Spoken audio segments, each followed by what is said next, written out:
Welcome back, campers. Miss Lexi here. For this week's theme of Wild and Wonderful, we are going to be making some coffee filtered wildflowers. It's a really simple and easy craft to do. You really don't need a whole lot.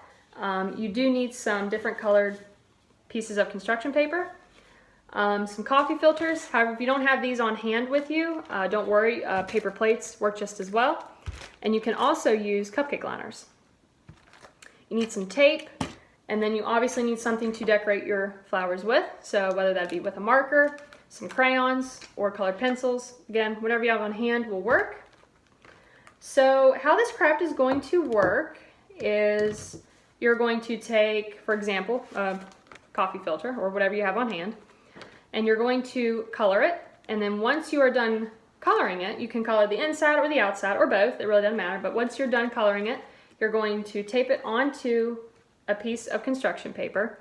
And then from there you can draw a stem, you can draw some leaves, you can draw your own flowers, you can draw butterflies, bumblebees, other insects, or if you want, you can even go outside with a parent or guardian and you can look for your own leaves. You can look for pine cones, some acorns, some rocks. Really doesn't matter, you can be as detailed and creative as you want with it.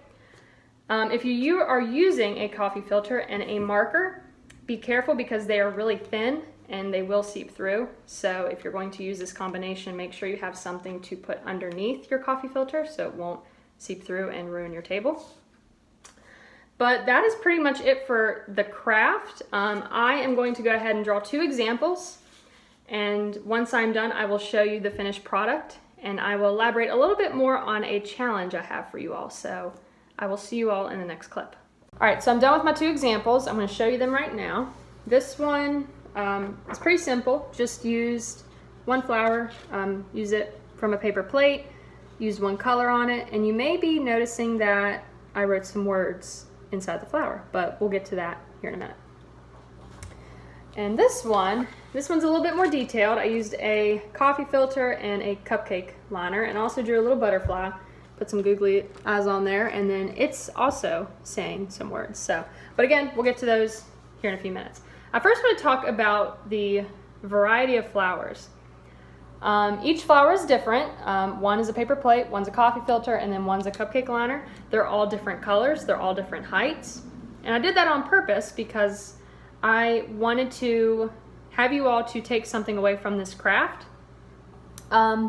Just like the wildflowers here in West Virginia, they're all different shapes, all different sizes, they're all different heights, colors, they all grow from different areas, but yet they're still flowers. And it's those differences that make them each unique and beautiful in their own way.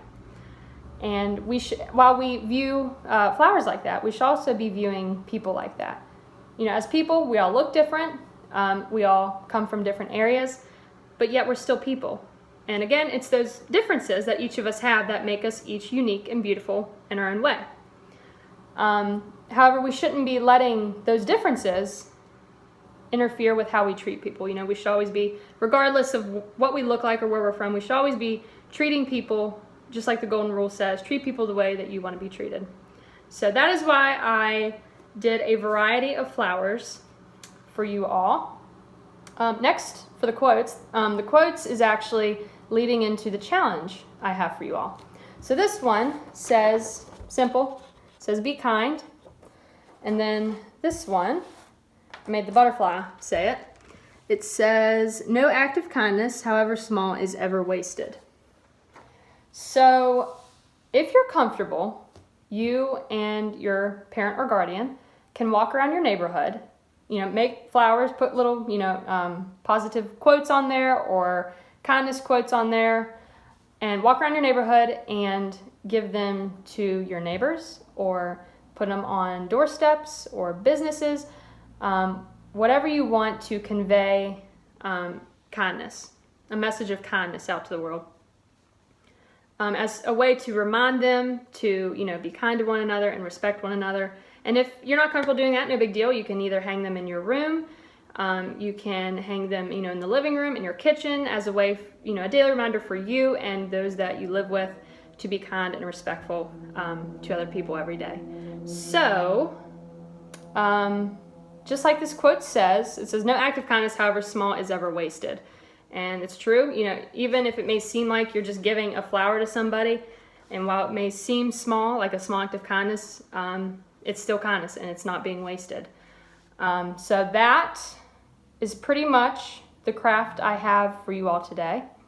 I hope you all not only have a good time making the craft, but I hope you all have a great time spreading your kindness out to the world. And, you know, when you do good to people, good comes back to you, and it really does make you feel good as a person. So that is all for today's craft, and I will see you all next week.